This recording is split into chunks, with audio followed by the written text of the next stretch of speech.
Very most important 2024 exam के लिए special है प्रश्न, जो कि 2 नंबर का आना अनिवार्य है। और हर वर्ष की भांति इस वर्ष भी ये प्रश्न आएगा जो आप देख रहे हैं। ये सम इम्पॉर्टेंट में क्वेश्चन में और 2024 को टारगेट करके प्रश्न बना रहे हैं, और ये निश्चित ही आपके क्वेश्चन पेपर में दिखेगा, ठीक है ना।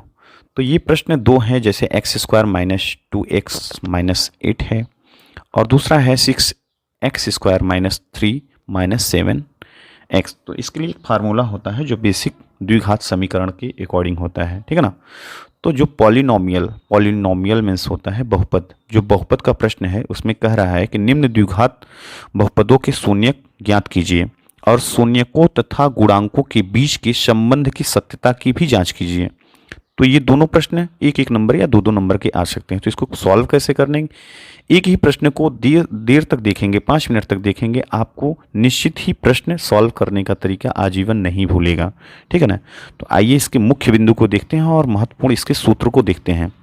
इसके बाद इसको सॉल्व करते हैं और आपको समझ में आ जाएगा, और प्रश्न आप अच्छे से समझकर आप क्लास में जब भी एग्जाम देने बैठेंगे तो श्योर है आप कर जाएंगे। तो ये 2 नंबर आपका फिक्स रहेगा बोर्ड के एग्जाम में। तो आइए फार्मूला देखते हैं और फार्मूला के अकॉर्डिंग समझते हैं। जैसे ये महत्वपूर्ण बिंदु है, यदि द्विघात बहुपद px equal to ax² plus bx plus c के शून्यक अल्फा और बीटा है, तो alpha plus beta equal to क्या होगा? ये फार्मूला होता है माइनस x का गुणांक, मतलब जहाँ पर b है, और अपान में x² का गुणांक जहाँ पर a है, तो इसकी जगह पे माइनस b लिख देंगे अपान a, मतलब अल्फा प्लस बीटा जो भी हमारा निकलेगा वो क्या होगा? Minus b upon a। तथा अल्फा और बीटा क्या होगा? अचर पद। अचर पद मतलब जो उसकी बगल में c नहीं है या a नहीं, x नहीं है। अब इसमें क्या करेंगे? जैसे a x² b x, अब c मतलब ये फाइनली कुछ भी हो सकता है, 5 3 1 2 3 4 5, मतलब कोई भी अंक हो सकता है। तो c अचर पद क्या हो जाएगा? c हो जाएगा, और x का गुणांक क्या होगा?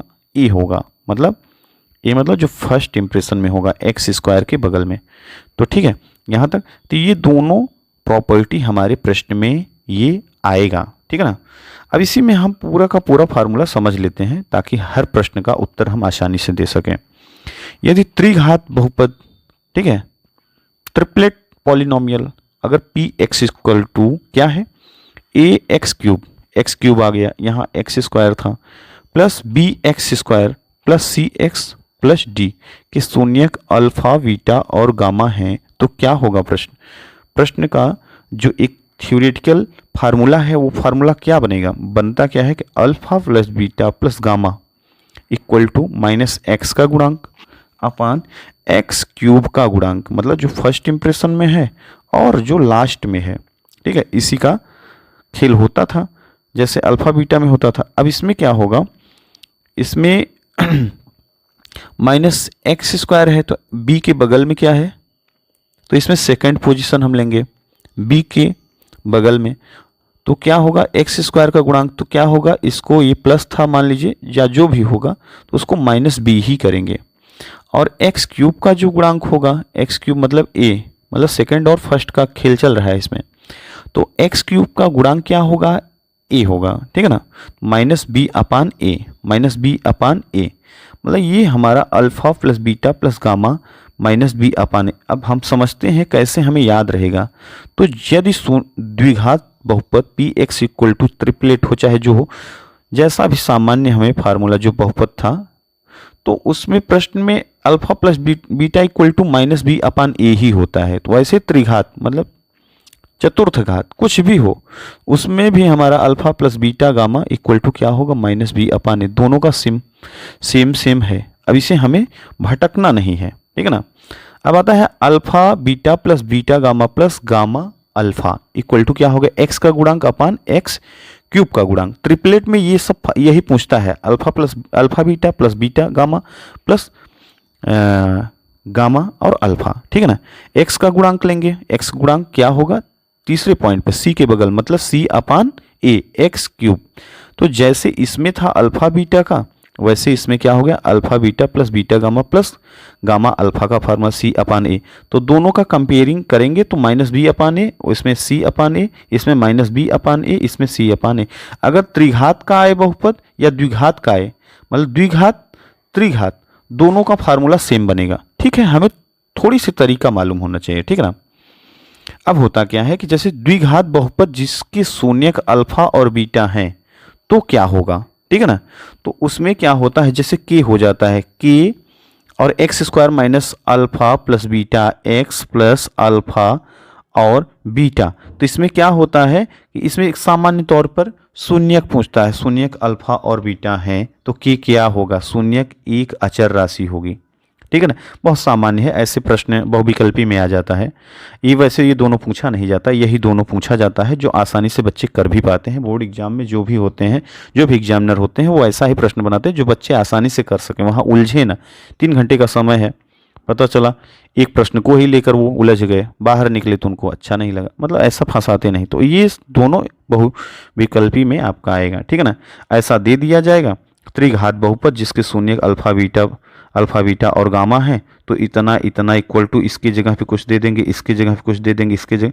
तो इसमें क्या होता है, के एक अशून्य अचर राशि है, यही पूछेगा। बाकी ये और ये हम सॉल्व करते हैं, इसी से प्रश्न श्योर है 10 साल के प्रश्नों में आप देखेंगे तो यही प्रश्न, यही फार्मूला आपको दिखेगा। ठीक है ना। आइए प्रश्नों को सॉल्व करते हैं और प्रश्न को समझ करके आप बोर्ड के एग्जाम की बेहतर से बेहतर तैयारी करिए।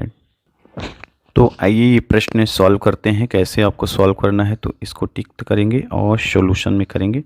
सॉल्यूशन में करने के बाद क्या होता है कि जैसे x square minus 2x minus 8 है तो इसको बीच वाले को ऐसे दो भागों में जोड़ना है या घटाना है जो सेम जोड़ने घटाने के बाद -2x ही आए, और ये अंतिम और ये पहले वाले को मल्टीप्लाई करने के बाद उसका आंसर एकदम सेम आए। जैसे अब मल्टीप्लाई फर्स्ट एंड लास्ट को करेंगे तो 8x स्क्वायर होना चाहिए, और जब इसे जोड़े और घटाएं तो इतना आना चाहिए। ऐसे दोनों को पार्ट में करेंगे तो पार्ट में हम क्या कर सकते हैं, जैसे अब यहाँ पर -4 माइनस न करके -4 मल्टीप्लाई 2 अगर कर दें तो ये इतना ही आएगा। ठीक है ना, और दोनों में x मिला दें तो 4x और 2x को मल्टीप्लाई करेंगे तो 8 स्क्वायर होगा। अगर इसमें -2 ऐसा क्या करें कि ऐसा -2 आने लगे तो इसमें क्या करेंगे, -4x और +2x करेंगे तो इसका कॉम्बिनेशन क्या बनेगा, -2x। ठीक है, इसको इस तरीके से ये यहाँ पर आ गया। ठीक है ना, और इसको मल्टीप्लाई करने के बाद ये वाली जो पोजीशन है ये फर्स्ट एंड लास्ट वाले के लिए आ गया। ठीक है ना, तो ये तो रफ कार्य हो गया एग्जैक्टली हमें समझने के लिए। अब इसका सिस्टम कैसे होगा इसको हम समझते हैं। ठीक है ना, करेंगे क्या, आप सभी ध्यान से देखिएगा। इसे लिखेंगे कैसे, एक्स स्क्वायर और ये पूरा का पूरा टोटल यहाँ लिख देंगे -4x + 2x, क्योंकि दोनों में गुणा करेंगे तो क्या होगा आपस में ये दोनों, और +8 कर देंगे। ठीक है, अब इसमें क्या करते हैं, कॉमन फैक्टर पेयर बना लेते हैं। ठीक है ना, जोड़ा। अब इस जोड़े को क्या करेंगे, सॉल्व करेंगे। तो इसमें क्या क्या कॉमन है, x है तो x कॉमन है, यहाँ बचेगा x और माइनस क्या बचेगा यहाँ पे 4, क्योंकि x ये कॉमन हो गया। अब इसमें क्या कॉमन ले कि इतना ही हो जाए तो -2 ले लेंगे, क्या हो जाएगा, -2 ले लेंगे तो यहाँ पर x हो जाएगा। ठीक है ना, और यहाँ पर -4 हो जाएगा। ठीक है, तो अब ये कारण सामान्य, यहाँ पर क्या करेंगे, माइनस नहीं लेंगे। ठीक है, प्लस लेंगे, क्योंकि माइनस तो दोनों है ही नहीं, इसमें था तो उस हिसाब से। अब होता क्या है, +2 ले लिए। अब इसे कॉम्बिनेशन में तो इसमें क्या कॉमन है, तो कॉमन है x - 4। ठीक है, ये दोनों पद में कौन सा कॉमन, ये कॉमन हो गया, और बचा हमारा क्या, तो x बचा है और +2, x + 2। अब क्या बोल रहा है, जैसे इसमें बोला था शून्यकों पे सॉल्विंग करने के लिए आप देख नहीं पाए। ठीक है, तो इसमें क्या किया है, x और ये पार्ट को शून्य दिखाने के लिए तो क्या करेंगे, x माइनस 4 इक्वल टू शून्य कर देंगे। तो x इक्वल टू क्या हो जाएगा हमारा 4, ठीक है। और x प्लस 2 इक्वल टू शून्य करेंगे तो x इक्वल टू क्या हो जाएगा -2, ठीक है। ये हमारे दो आ गए। अब इसमें क्या करते हैं कि सामान्य तौर पर पूछा क्या गया है प्रश्न में, देखिए कि हमें निम्न द्विघात बहुपदों के शून्य ज्ञात कीजिए। शून्य तो हमारा ज्ञात हो गया, x इक्वल टू क्या हो गया, x इक्वल टू 4 और x इक्वल टू -2। और क्या पूछा है, और शून्यकों तथा गुणांकों के बीच संबंध की सत्यता की भी जांच कीजिए, ठीक है ना। सत्यता ज्ञात करने के लिए जो हमने फार्मूला बताया था उस फार्मूले को हम उपयोग करेंगे। उपयोग में क्या था कि शून्यकों का योग करते थे, ठीक है ना। शून्यकों का योग, तो क्या होगा, योग में क्या लिखेंगे, शून्य का योग मतलब दोनों को ऐड कर देंगे, ठीक है। 4 प्लस -2 इक्वल टू क्या होगा, अब यहाँ होगा तो 4 - 2 ही होगा, तो इसका क्या आंसर आ जाएगा 2, ठीक। अब होता है शून्यकों का गुणांक, ठीक, शून्यकों का गुणांक। अब शून्यकों का गुणांक या गुणनफल, यही तो पूछा है। और शून्य, तो गुणनफल में क्या करेंगे, 4 मल्टीप्लाई -2 इक्वल टू क्या आया, दोनों को ऐड कर -8। अब इसको क्या कहें, सत्यता की ज्ञात कीजिए। तो हमारा फार्मूला योग वाला क्या था, अल्फा और बीटा इक्वल टू क्या था कि अल्फा और बीटा क्या था, -x का गुणांक और अपान में क्या था, x² का गुणांक, ठीक है ना।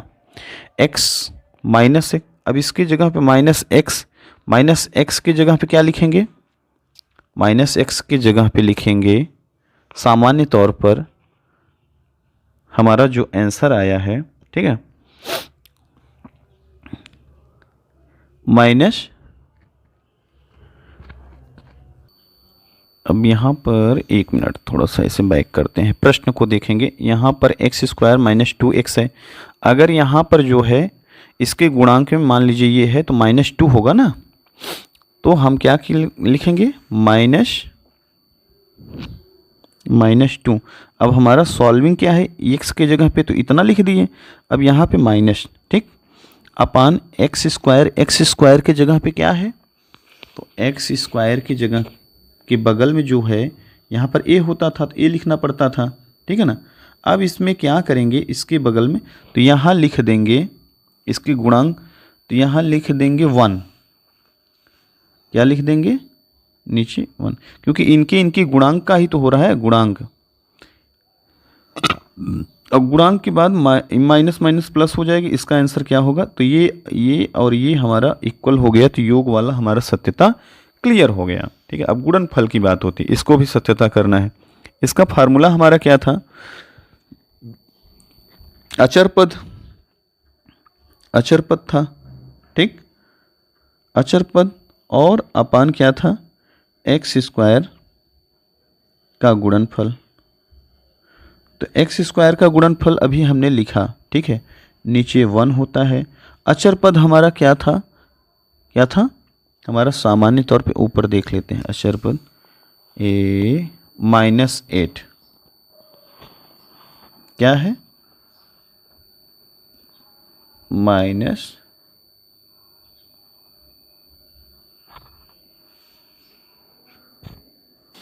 तो यहाँ पर हो जाएगा अचर पद हमारा -8 है, इक्वल टू -8 ही होगा।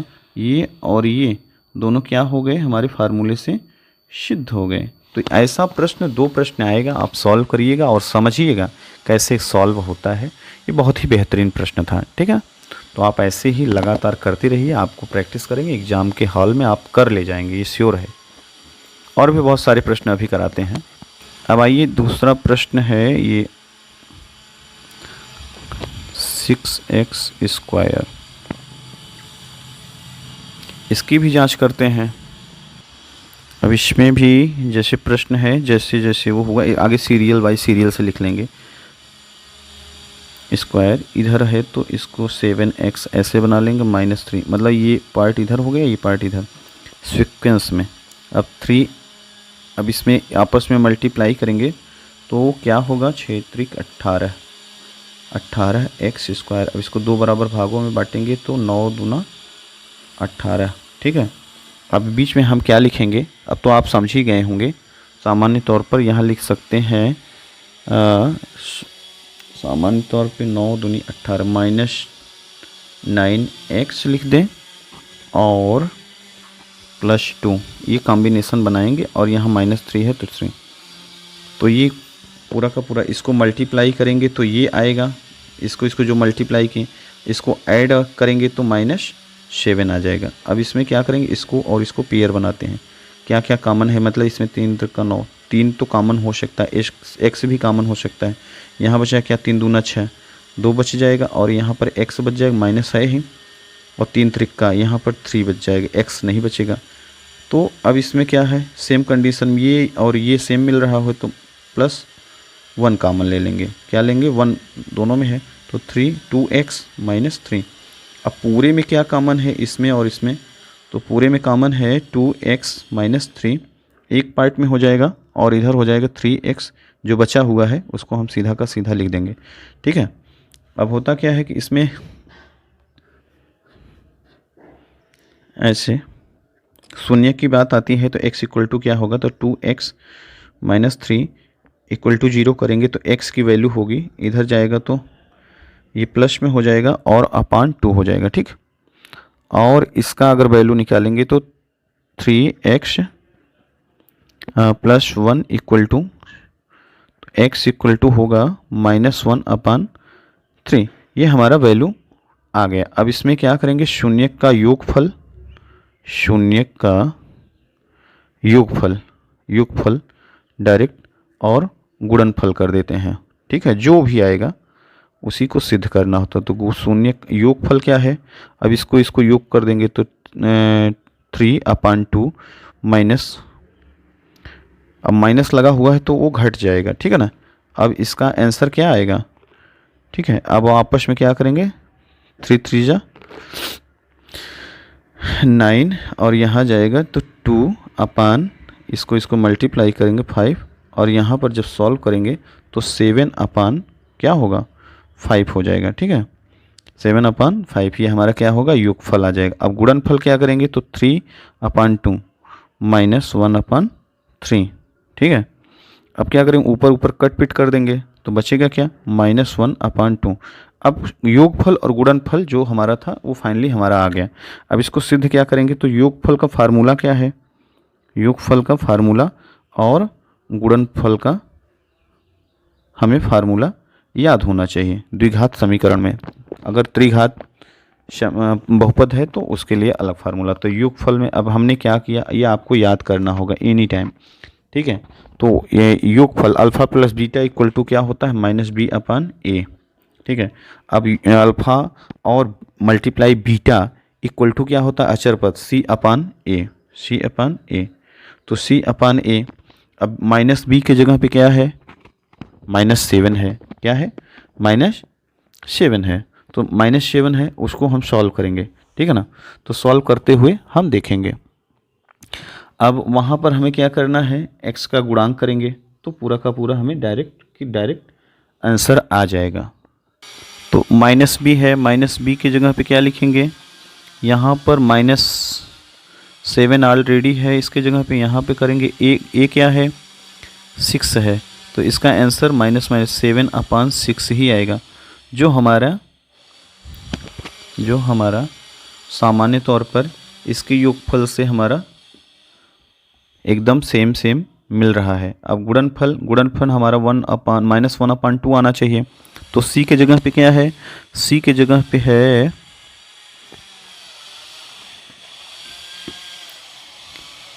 एक सामान्य तौर पर c की जगह पे क्या है, एक मिनट देख लेते हैं, c के जगह पे है -3, ठीक है, -3 है, ठीक, ये देखिए -3, अब यहाँ पर क्या लिखेंगे हम, -3, ठीक है। और ए की जगह पे क्या है, ए की जगह पे हमारा है, ए की जगह पे हमारा 6 है, तो हम क्या लिखेंगे यहाँ 6 लिखेंगे। इसको कट पिट करेंगे तो -1/2 आ जाएगा, ठीक है। तो -1/2 और ये जो दोनों आए, अब -1/2 इससे मेल है, तो ये दोनों हमारा योगफल और गुणनफल शून्य का हमने सिद्ध किया। ऐसे ही प्रश्न आपको सॉल्व करना है बहुत ही आसानी से। ये मैंने थोड़ा धीरे धीरे समझाया आपको, लेकिन आपको एग्जाम हॉल में बहुत फास्ट ये समझ में आ जाएगा। अगर आप प्रैक्टिस किए रहेंगे तो आप आसानी से कर लेंगे।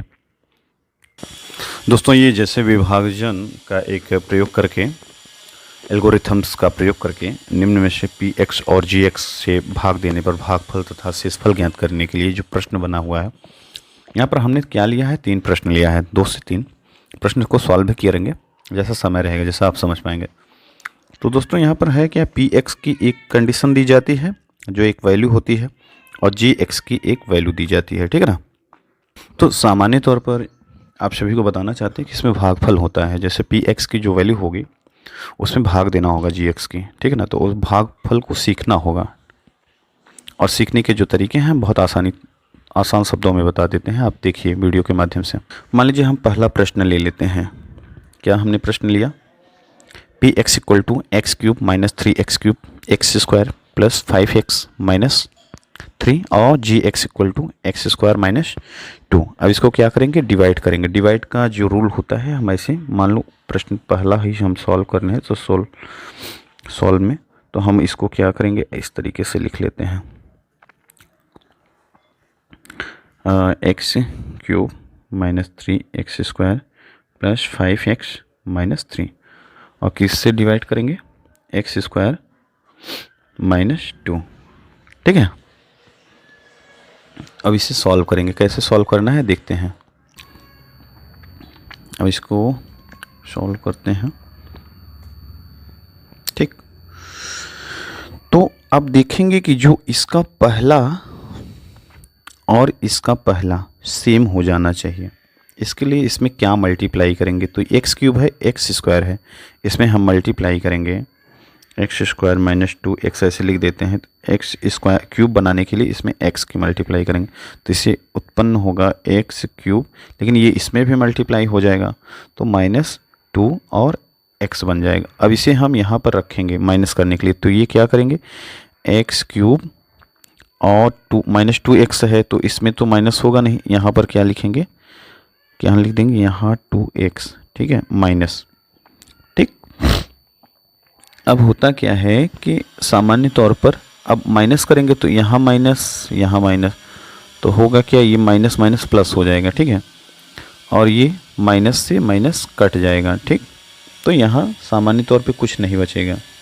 क्या बचेगा, कुछ भी नहीं बचेगा, ठीक। तो कुछ नहीं लिखते हैं। यहाँ क्या है, तो यहाँ -3x² है, ये बच जाएगा, और ये प्लस हो गया क्योंकि माइनस किया गया, तो दोनों को ऐड कर देंगे, यहाँ +7x हो जाएगा, और यहाँ पर क्या बच रहा है, -3। गुड।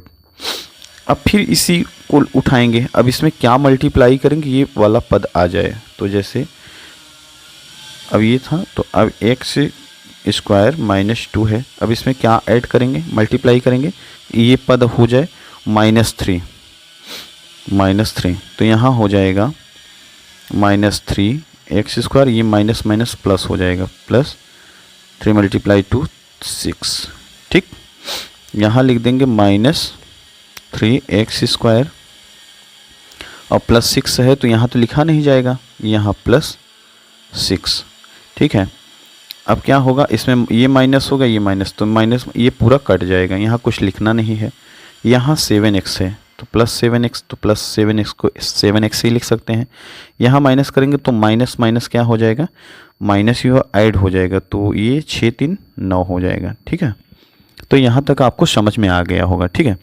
अब हम यहाँ पर थोड़ा सा रुक जाते हैं, और शेषफल हम क्या हमारा शेषफल क्या बच जाता है, ये हमारा शेष फल बच जाता है, ठीक है। इसमें कुछ करना नहीं होता, जो शेष फल बचता है और भागफल, उसी को हम मल्टीप्लाई कर देते हैं। क्या मल्टीप्लाई कर देते हैं।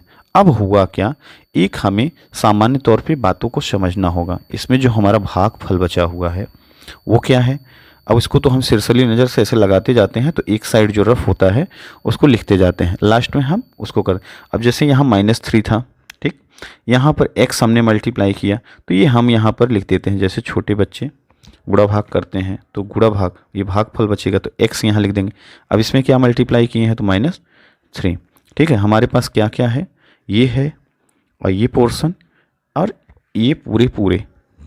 अब इसका एक फार्मूला हम आप सभी बचपन से पढ़ते चले आ रहे हैं कि भाजक और भागफल और प्लस में शेष फल, ये तीनों का कॉम्बिनेशन इक्वल में क्या होना चाहिए, जो हमारा ये बीच में है वही हमारा आना चाहिए। तो हमारा क्या होगा, एल्गोरिथम्स सत्यापित हो जाएगा। जो विभाजन का एल्गोरिथम्स जिसमें प्रश्न में कहा है वो हमारा सॉल्व हो जाएगा। ये 3 से 4 नंबर का प्रश्न आता है, बहुत ही आसान होता है, इसे समझना है, ये हर वर्ष आता है, ठीक है। वही प्रश्न उठा रहे हैं जो बोर्ड के एग्जाम में आएंगे, और सरल प्रश्न, ठीक है ना, सरल प्रश्नों का पूरा संग्रह है, और आप आसानी से बिना किसी तनाव के आप सॉल्व करेंगे, और सॉल्व करने के बाद आप एग्ज़ाम हॉल में बहुत बेहतरीन तरीके से आप अच्छे परफॉर्मेंस पे पॉजिटिव रूप में आप सॉल्व करके बाहर आएंगे, और बहुत ही अच्छा फील होगा कि हमने मैथ को अच्छे तरीके से किया। तो ठीक है, अब जैसे हमारा भाजक क्या है, भाजक इसमें दिखाते हैं। भाजक ये है x² - 2, तो भाजक की जगह पे क्या लिखेंगे, x² - 2 ब्रैकेट में। अब मल्टीप्लाई, भागफल क्या है, भागफल हमारा है, कहाँ गया, x - 3, तो क्या करेंगे, x - 3 लिख देंगे। अब x - 3 हमने लिख दिया। अब शेष फल क्या होता है, तो शेष फल हमारा क्या बचा हुआ है, जो नीचे है वो हमारा बचा है, ठीक है। तो प्लस में है तो माइनस यहाँ पर 9 ऐसे लिख देते हैं। अब इसकी इक्वल में क्या आना चाहिए, वो भाज्य आना चाहिए, भाज्य जिसमें ये सब किया गया है पूरा गुणा। भाज्य हमारा क्या है, ये है x³ - 3x² और प्लस 5x - 3। अब यही हमारा आना चाहिए इसको सॉल्व करने के बाद, ठीक है।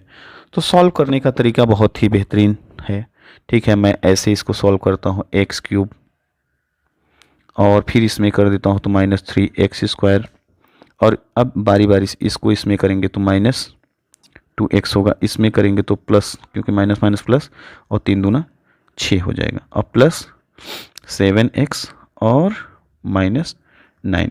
अब सॉल्व कैसे करेंगे, एक ये वाला सामान्य ही है, अब ये और ये सॉल्व करना है, तो x³ तो क्यूब हो जाएगा, ये भी हमें लगता है हाँ यही हो जाएगा 3x²। अब ये और ये सॉल्व करना है, तो ये माइनस है ये प्लस है, तो माइनस कर देंगे तो प्लस 5x हो जाएगा, ठीक है। अब इसको सॉल्व करेंगे तो -3 हो जाएगा, क्योंकि ये प्लस है ये माइनस, तो -3 हो जाएगा। तो अब बताइए क्या हमारा भाज्य मिल रहा है, क्या हमारा भाज्य मिल रहा है क्या, ये जो आया हुआ है तो उसमें मिल रहा है क्या। तो जब सबकी सेम कंडीशन में हमने देखा तो ये दोनों सेम कंडीशन में आ गए।